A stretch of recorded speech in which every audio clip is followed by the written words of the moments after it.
Hello everyone and welcome to today's webinar. We have the great pleasure and honor to welcome my friend Santiago Fernández de Lis with us. Santiago is currently the head of regulation at BBVA. He was also chairman of the Banking and Stakeholders Group of the European Banking Authority. And from 2007 to 2011, he was partner and director at the International Department of AFI, a consultancy and think tank. He joined Banco de España in 1986, where he held several management positions, among them head of the Monetary and Financial Division and director of the International Department. Between 1998 and 2000, he worked in the Bank for International Settlements in Basel, in the Secretariat of the Committee of the Global Financial System. He's an economist from the Universidad Autónoma de Madrid, and he was a lecturer in the Universidad Carlos III in Madrid as well. He is the author of several papers and publications on financial stability, financial regulation, monetary policy, international economics, and central bank. We have the great pleasure of being able to get some of Santiago's thoughts around the regulatory environment and how things are going. But firstly, Santiago, how are you? Santiago, you're on mute at the moment. Yeah, fine. Thank you. Thank you very much. Thank you, Nasir. It's a great pleasure to be with you and to share this discussion with you and all your colleagues. Thank you very much for being with us. So, Santiago, obviously, we're going through quite an unprecedented time, and we saw banks adapting very, very quickly at the beginning of the crisis when a lot of the governments were, locking down all of our economies. They were not able to do this, of course, without some help from the regulator, and different regulators took different themes in terms of easing the transition into this world of confinement and isolation. But during this process, what have you been seeing? What lessons do you think we're learning from COVID-19 that may impact regulation today and tomorrow? Well, it's a very good question. I think we are seeing many changes very, very rapidly. As you said, banks adapted very rapidly. Regulators also reacted very rapidly to the developments. This time, I think regulators probably and the industry were very much aligned in the type of things they thought were necessary. And I would say that in the first few weeks after the epidemic, 80% of the industry's demands were met by regulators, some of them even in advance of being formulated by the banks or the industry. And what we have seen is, well, lessons, I would say, first, the need for flexibility, the need to be able to do exactly what we did, to adapt rapidly. And this is partly because of the procyclicality of financial regulation. I mean, and it is interesting, we think, for instance, comparing fiscal policy with financial regulation. And fiscal policy, you have automatic stabilizers. You have things that if you don't move, will automatically help in a recession because you, increase spending, reduce revenue. So without doing anything, fiscal policy helps. In the case of financial regulation, it's the opposite. I mean, if you do nothing, financial regulation will, in a way, accelerate the recession. So that's why financial regulation needs to react very rapidly, needs to change to a totally different stance to help in such a situation. And maybe one first lesson we need to do is to think again of something that is, I think, is a pending issue of the previous crisis, which is how to reduce procyclicality. For instance, accounting standards, NFRS 9. The intention of the expected loss idea was exactly that, to reduce procyclicality.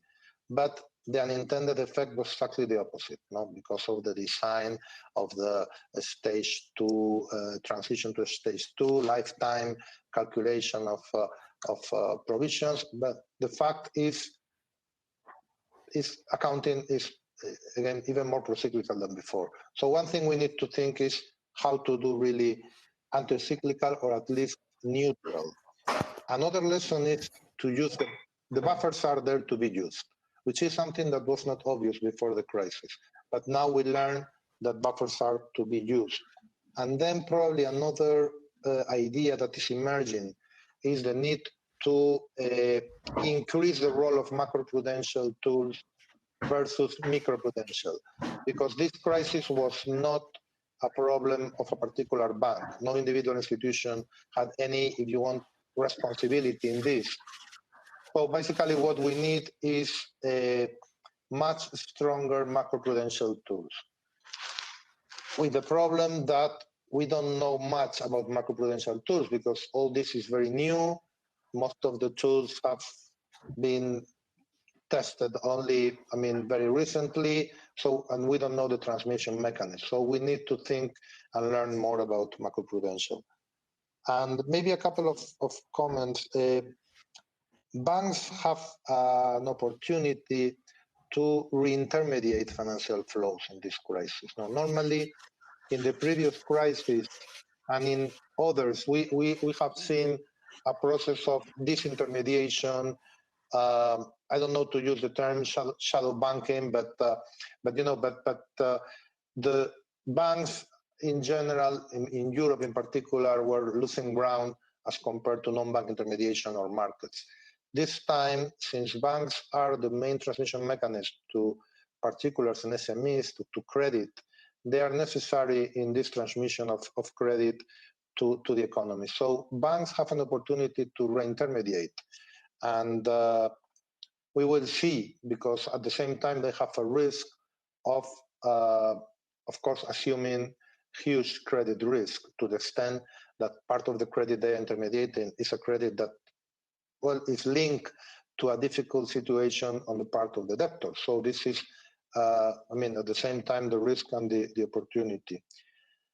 And then, well, this is also, a crisis that is fostering digitalization, and this is a key part of all this process. So banks learn to work at home, learn to reduce the branches, the use of branches very rapidly, learn to use digital channels also very rapidly. And the lesson was that this was feasible, this can be done very rapidly. You don't need cash as much as you probably thought, so you are relying more on electronic forms of payments, and all this is probably will stimulate the debate on how to go forward with digitalization. The interesting point you make about the re-intermediation element. I'd be curious to know what examples you're seeing around that. The information and news I'm seeing from countries like the UK, from the US even, that actually the greatest flow of credit, or in terms of distribution of credit, be it that the banks are the ones granting the credit, but the distribution seems to be coming from non-banking counterparties, because a lot of them being the digital platforms that are just more nimble and more and better at getting to the customer and interacting and engaging with the customer. Is that what you're seeing also in Spain and around Europe? No, I think in our case, probably non-bank intermediation is not so prominent as in the cases you mentioned. And the reliance of credit on banks is huge. So in this crisis, what we saw so far is an increase in credit, which is in contrast with the trend. We have been in a deleveraging mood in credit for about 10 years, and now we have a pickup. We will see whether this is transitory or more permanent. Well, this will depend on. This will depend on, how good are banks dealing with this situation. But I think they have an opportunity, at least in countries like Spain. But as you said, in other places it could be different. Sorry, I think you have the mute, Nasir. Sorry, apologies. No, if I may pick up on one other point, you talked, I mean, obviously the banks are central at the moment to a lot of the aid schemes that are being distributed out across Europe. I mean, you know this better than me in your role as an economist as well, but what's concerned me a little bit has been the scale of the non-performing loans that many institutions already had on their books prior to the COVID crisis, particularly in contrast to their equity. Particularly the Italian banks had very high taxes ratios, for example. Now, obviously, there's going to be a high risk of default of those previous loans, and now lending out even more. How do you think this will be? You know, can the regulator do something around this, or is this something for the banks to try and figure out and solve, or how do you think we're going to tackle all this? Well, I mean, in theory, but this is of course very easy to say, much more difficult to do.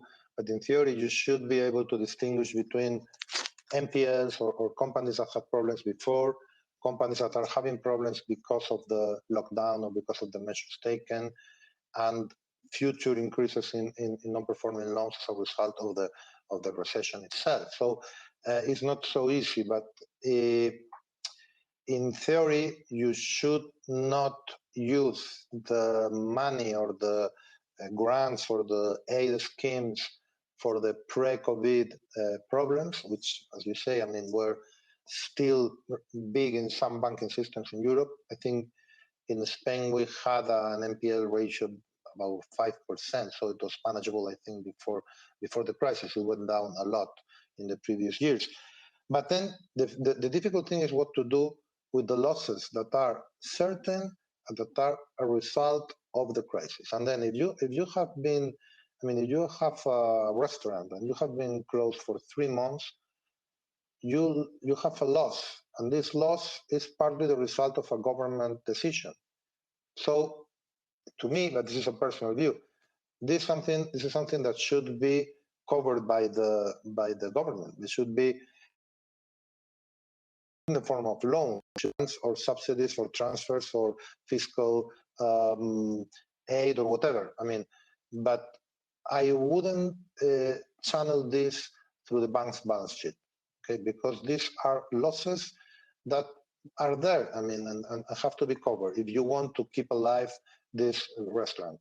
Then what happens after that? Okay, the restaurant will go down with more or less difficulty. The restaurant also had probably credits, pre-existing credits, but this surgery is the one that needs to be done very carefully. That's why, for instance, in the European debate, I like the idea that was proposed by some academics and also I think it was discussed in the Commission, European Parliament, of this equity fund. This idea that there is part of the losses that need to be covered by equity, not loans. So let's try to separate one from the other.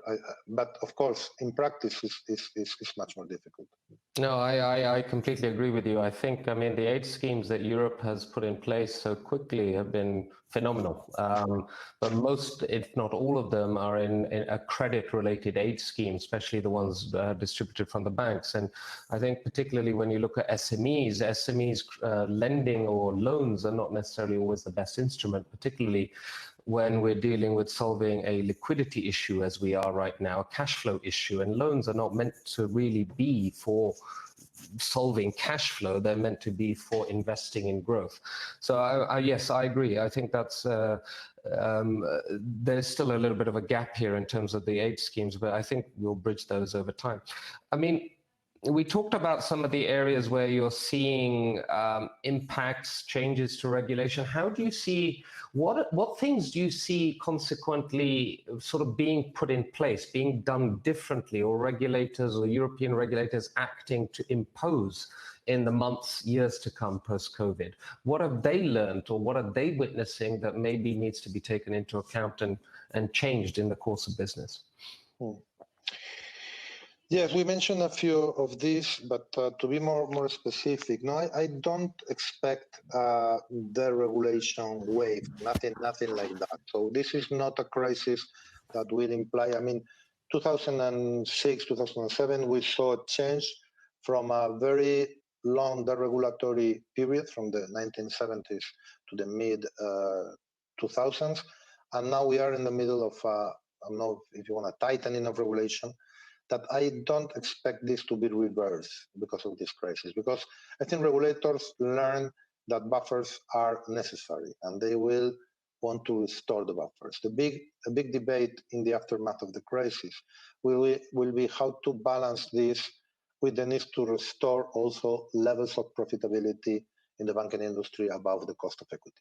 And this and how you balance both needs, the need to reconstruct the buffers with the need for banks to be able to raise equity to restore profitability, because at the present levels of equity prices, I mean, it's going to be very difficult for banks to raise equity in a significant amount. So this is going to be a kind of a balance that needs to be analyzed and carefully designed in the exit strategy.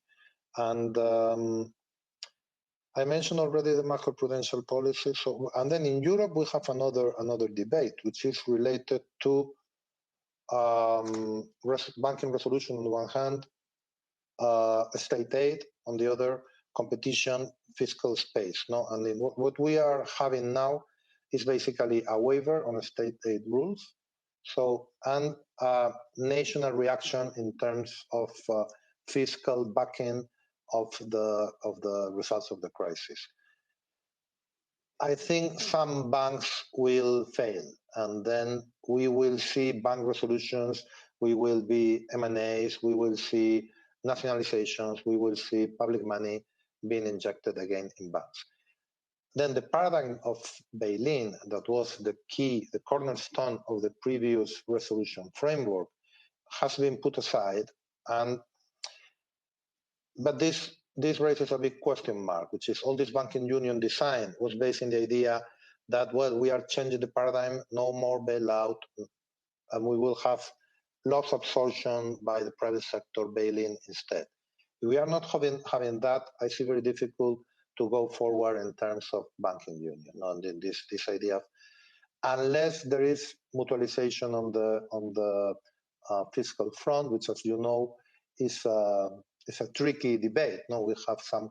I mean, this Franco-German proposal that has been, I think, well, is courageous. I think somebody labeled it as a Hamiltonian moment for the European Union, where maybe, but then you have other countries that are pushing for a much more, much less ambitious approach. So we will see, but it's very difficult to think in terms of single market and in terms of banking union if each country reacts to this crisis with its own fiscal capacity, because the fiscal space is very different. No? And then, so we will also discuss about debt restructuring in the aftermath.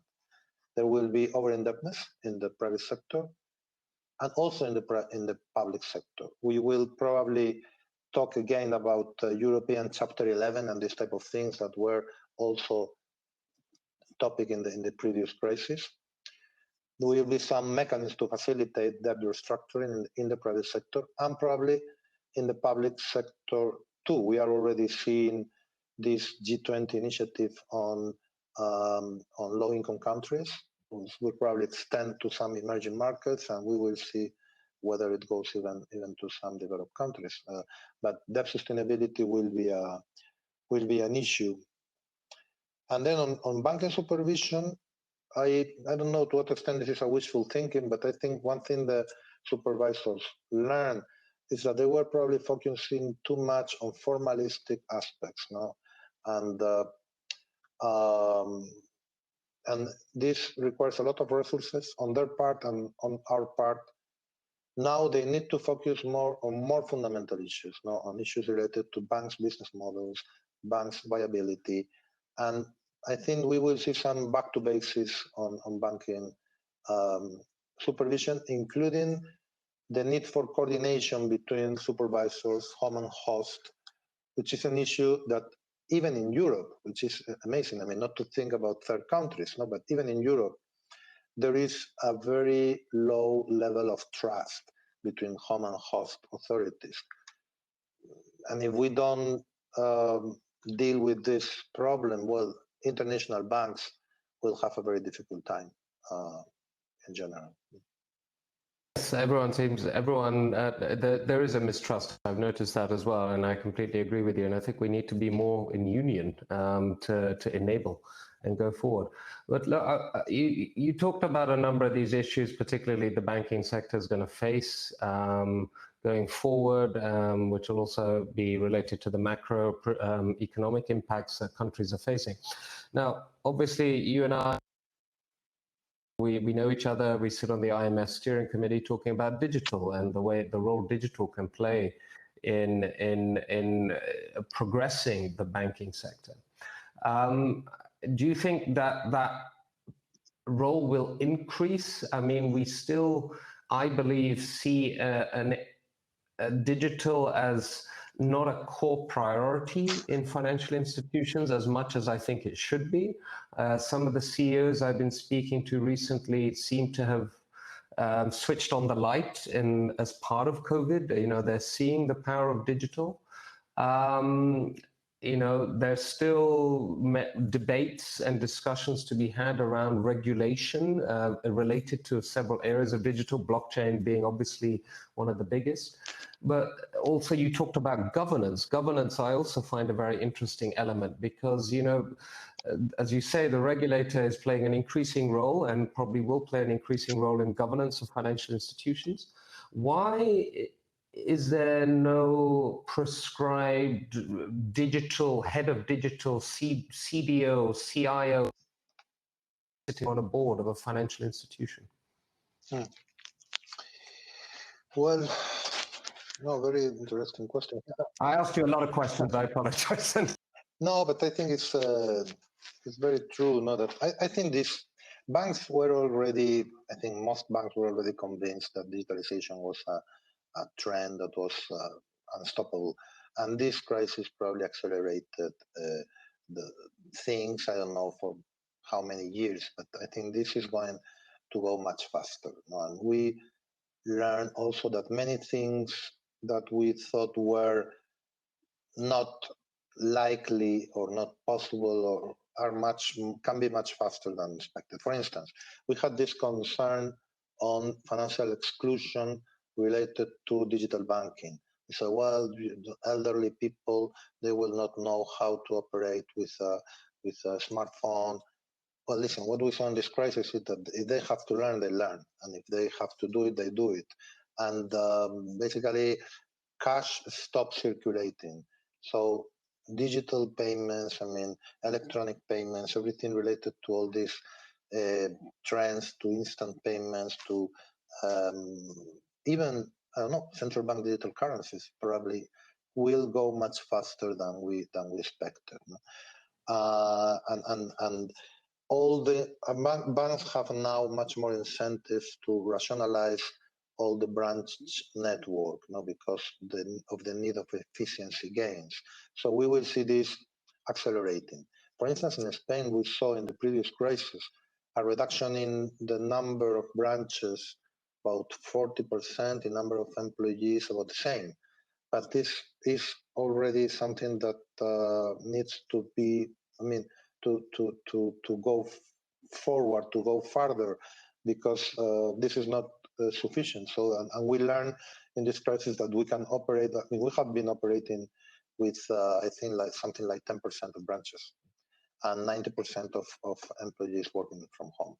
So, and then other things like digital ID, digital onboarding,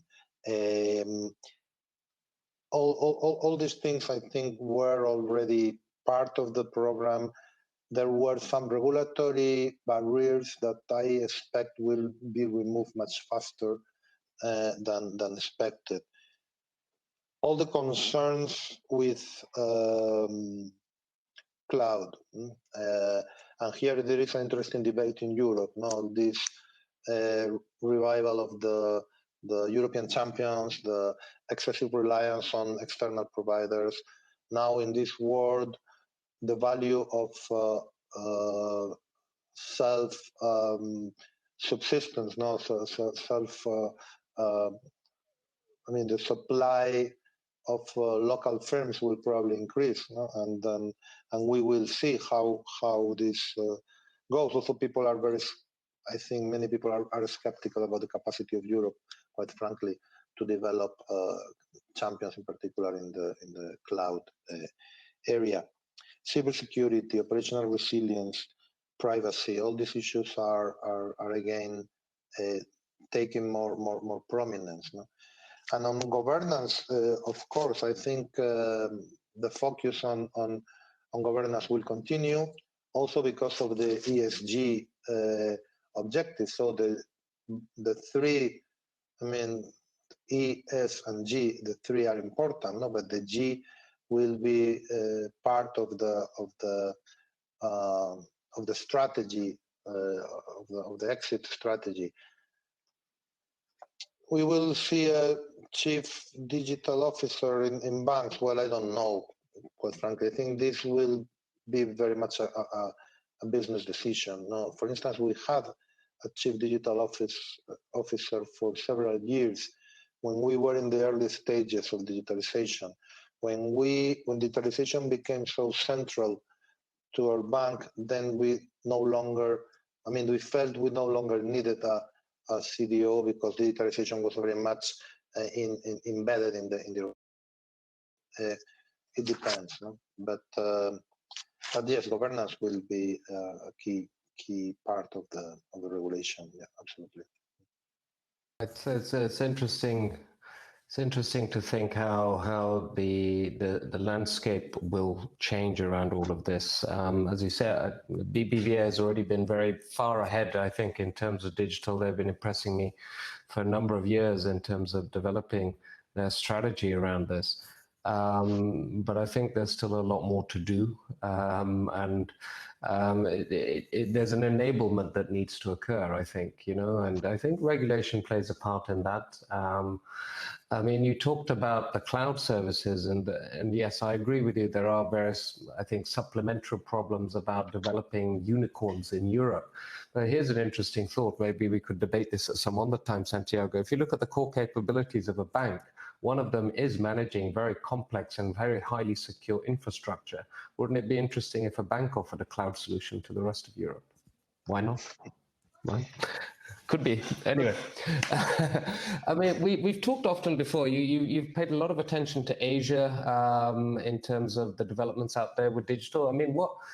Even with COVID, arguably, be it that there's a lot of debate going between the Chinese and Americans throwing insults at each other, but what are some of the lessons that we could be learning? In terms of digital regulation, etc., to help progress the financial services sector from Asia. Is there anything we could be learning from out there? I think all the regulators try to find this balance between, say, regulation and innovation, not to regulate too early so that you kill startups, not to regulate too late so that you create problems maybe systemic problems in some parts of the financial system. I don't want to be critical with Europe, but the fact is we are world champions in regulation, and we don't have unicorns, as you say. So is there a link between this? I don't know. I don't know. This is anybody's guess, no? But the fact is, the world looks at Europe when they think in terms of regulation. They find inspiration in, say, the open banking standard or the GDPR. But then, we have to rely on US and Chinese companies for many things. So my point is, if there is a risk in Europe, yes, it is more the risk of over-regulation than under-regulation, to be totally frank. And this is because, the European Commission it is very much in their DNA, to regulate, basically to ensure that the single market rules, all that. Also, other concerns on consumer protection. I mean, that are very legitimate. It is absolutely fine to me. But the fact is, when you need to strike a balance, maybe we tend to move too much on the part of the regulation and maybe too little on the part of innovation, as compared, for instance, to the UK. So if you look at the UK, if you look at Singapore, these are cases where the regulator has been more open to create spaces for innovation, to allow. I mean, they invented this sandbox, which is no panacea, but it's a good idea that has been helpful for some companies, and now we are imitating elsewhere, including in many European countries.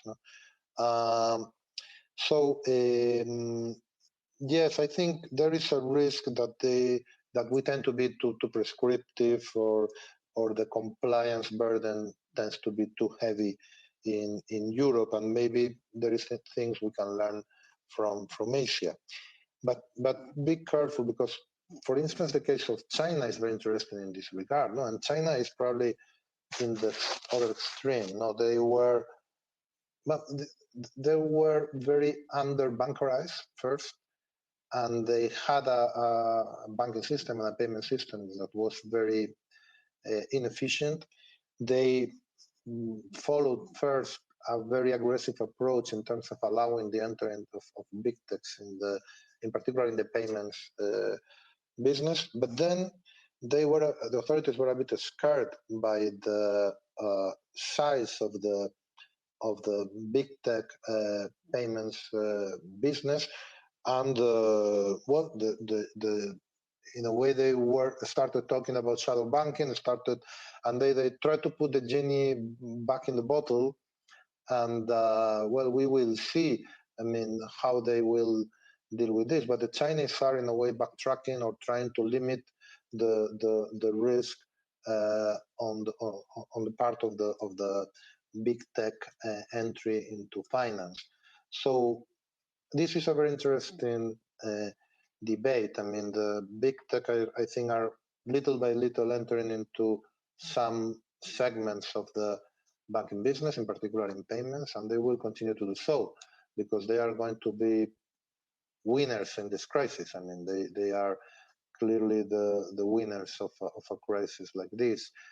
So the question here is how to design, in terms of competition, rules of the game that are fair in a world in which competition is cross-sectoral.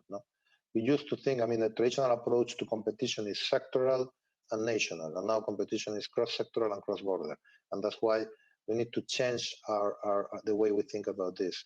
The European Commission is starting thinking about how to deal with the entry of big tech into finance, and there it is important that there is a balance between their capacity to provide services to the clients and a certain symmetry in data access, so their access to banks' data, for instance, as a result of PSD2, is balanced with access of the rest to their data, to the extent, of course, that consumers give consent. So the symmetry question, I think, is going to be very important. No, it's the data. We had our friend Vikram talking about data a few weeks ago. The data element is very interesting. We've had this conversation as well, Santiago. I mean, the banks have the most powerful data.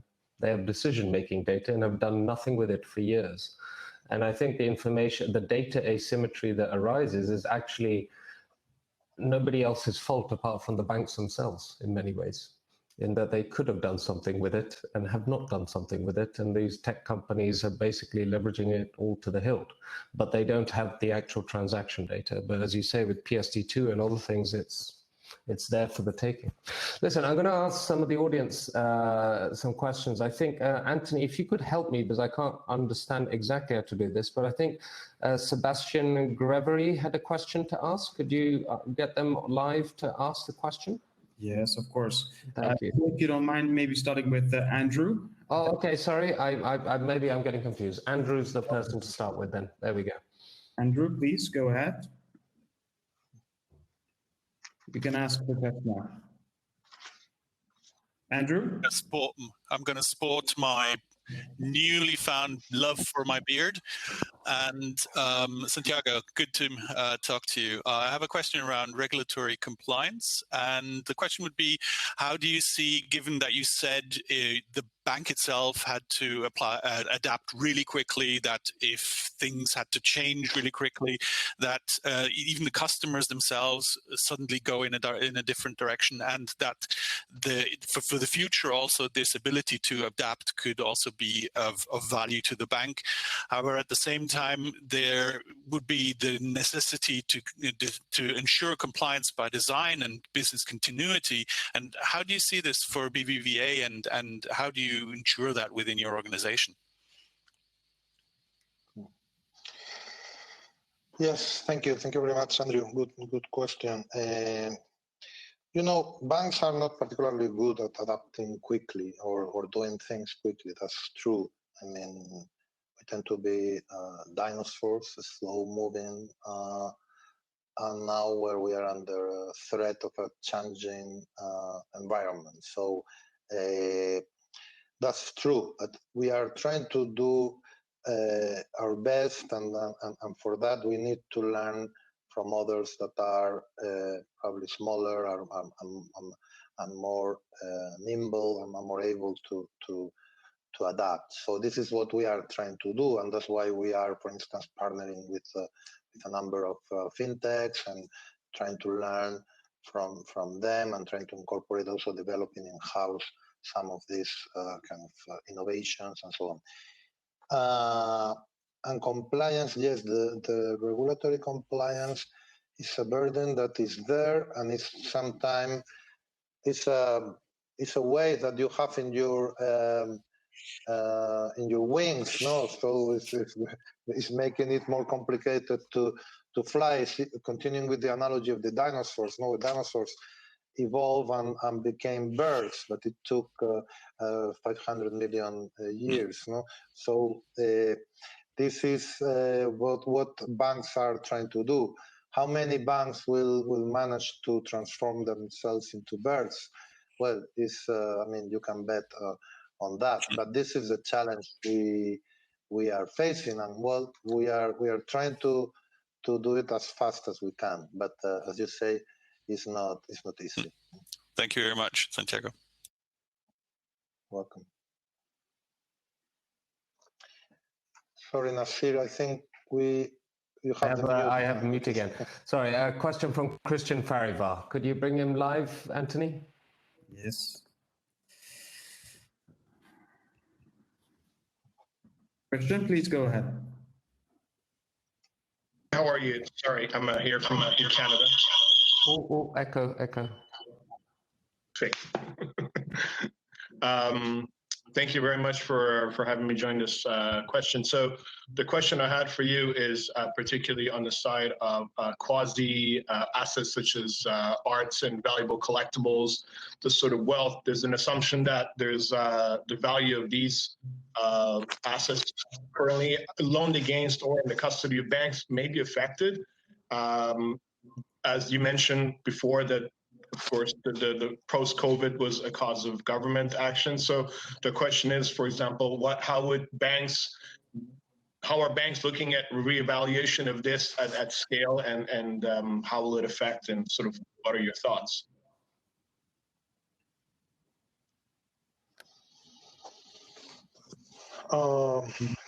Thank you. Well, I'm not particularly expert on the area of wealth management and I mean related to the bank's business related to this, but I mean government action I don't think will necessarily have a direct impact on banks' business models. I think you have to have your own business model. And you had it before, and you have to decide whether you continue with your business model or you are, and probably most banks will adapt to a changing environment. No? And I don't know if we will try to do more investment banking, probably yes, to the extent that,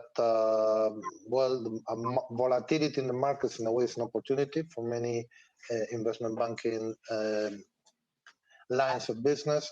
So probably banks will try to get a part of the cake there. Government intervention will probably not affect the lines of business you are going to move into, or whether you are rebalancing your business lines, the diversification. Probably banks will try to diversify, yes, because, I think, like all the crises, this crisis will illustrate the advantages of diversification, geographical, by business. But I mean, the fact that you give government aid will not affect directly your business model unless the bank is nationalized, which is a different question. No, but I hope European governments will refrain from that, because what we have learned from many cases is that the government is not a good banker in general. So they will try to refrain from that and try to get the banks back to the private sector as soon as they can. We still have some banks nationalized from the previous crisis, and they are still there. So we will see.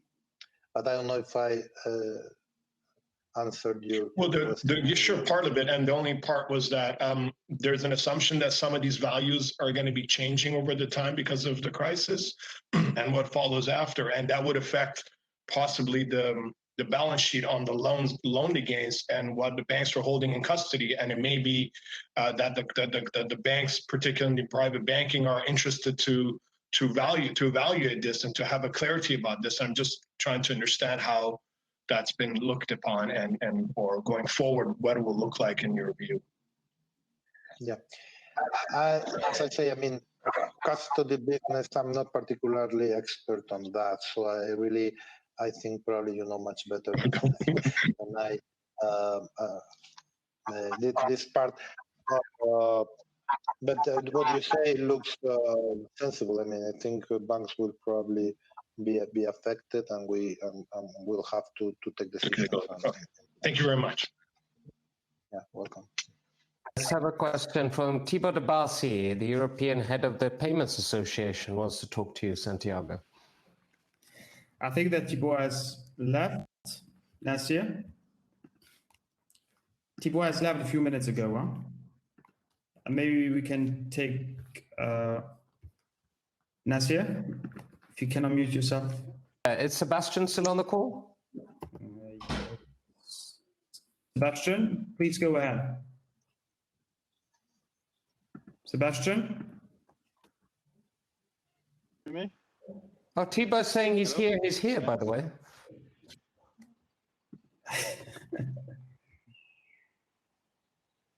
Right. Sebastian, please go ahead. Okay, sure.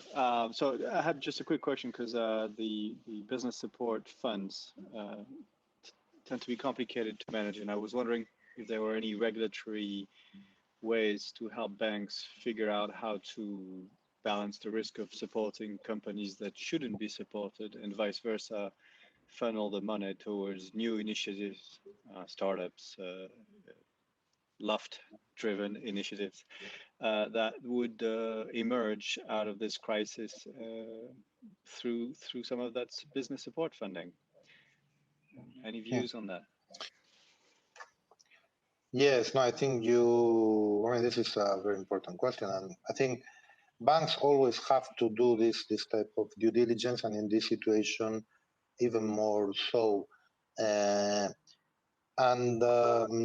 Of course, in the context of public guarantees programs like the ones we are seeing in many countries, well, it depends a lot. I mean, you have to do your credit risk analysis. Of course, probably you don't do the same if you have a 90% credit guaranteed and you have 60%. So, and if it is 100%, like it is in some cases, then, well, you are just channeling liquidity. So you have no stake, but you have very limited stake there. So, but yes, you have to do that. And in this situation is particularly difficult because you can have an idea of talking only about existing clients, okay? I'm not talking about new clients, which is much more difficult. But with existing clients, you can have a reasonable idea of their solvency situation pre-COVID. And you can have an idea of the impact the crisis is having during the lockdown period, and even the recovery, after that. But even having all that, the specifics of the success of failure of particular problems are much more complicated, given the sheer uncertainty of the macro scenario. If you look at macro projections, in Spain we are seeing forecast, of GDP this year, and then ranging from say -6 to -12. Okay, this is the type of, and then if you go to specific sector like tourism, it is much more so. So Spain is a country very dependent on tourism, as you know. So everything linked to that will be affected. And this is an exercise that is, to a certain extent, endogenous, because the probability of subsistence of many companies depends on the support you give them today. So support by the government, support by the banks. So what we are trying to do is to design mechanisms by which we are not killing companies that are viable. But of course, there will be false positives and false negatives. No? Probably in this situation, you have to take the risk, on the part of doing too much instead of doing too little. If I were a politician and a bank at the same time, will probably have to face the same scheme, the same type of incentives. No? And it is better to keep alive a company that probably is not viable than to kill a company that will be viable in the future. But of course, in practice, is a very difficult decision. Listen, gentlemen, Santiago, thank you so much. I think this session's coming to the end. I wanted to close it off properly before everyone got cut off. There are so many more questions we could ask you. I always enjoy our discussion, Santiago. I look forward to talking to you again. Thank you, all of you, for attending today. I hope you enjoyed it. I'm sure that we'll be having other discussions, and I hope we can have you back again, Santiago. It's been fantastic talking to you. Thank you for sharing your knowledge. Thank you all. Take care, everyone. Bye-bye. Thank you. Bye. Bye. Bye.